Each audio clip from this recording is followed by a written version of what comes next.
by the way, but in a way, good, because when I read things like the foundations of capitalism are shattering, I'm like, maybe we need that. Maybe we need some time where we're walking around with a donkey with pots clanging on the sides. You think that would just bring us back to reality? Yeah, because everything is amazing right now, and nobody's happy. Like, in my lifetime, the changes in the world have been incredible. When I was a kid, we had a rotary phone.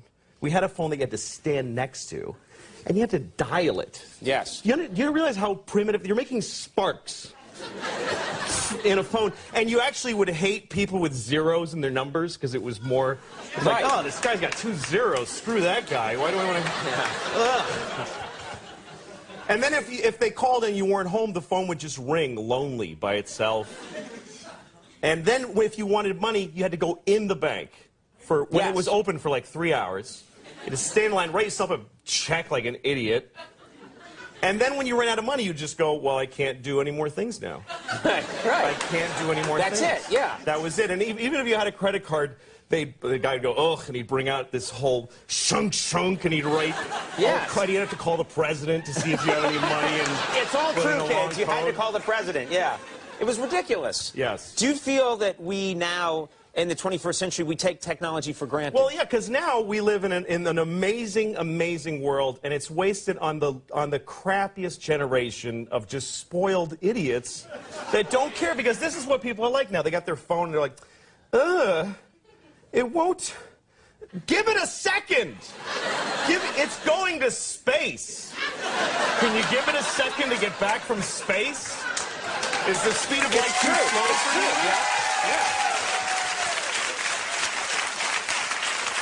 I was on an airplane, and there was internet, high-speed internet on the airplane. That's the newest thing that I know exists. And I'm sitting on the plane, and they go, open up your laptop, you can go on the internet. And it's fast, and I'm watching YouTube clips. I'm in an airplane. And then it breaks down, and they apologize, the internet's not working. The guy next to me goes, this is bullshit.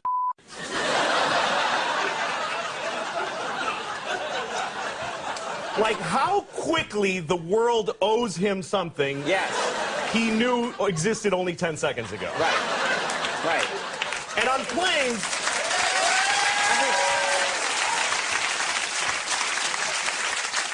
flying is the worst one, because people come back from flights and they tell you their story. And it's like a horror story. They act like their flight was like a cattle car in the 40s in Germany. That's how bad they make it sound. Right. They're like, it was the worst day of my life. First of all, we didn't board for 20 minutes. Right.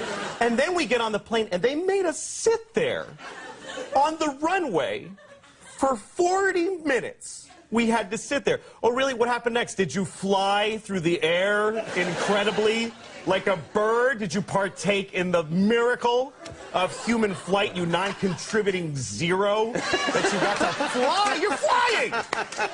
It's amazing. Everybody on every plane should just constantly be going, oh my God! Wow! Yes! You're flying. You're sitting in a chair in the sky. Yes. Yeah. That's right. Now, Louis, but it doesn't go back a lot. and it's not really. You know, here's the thing. People, like, they say there's delays on flights. Yeah. Delays, really?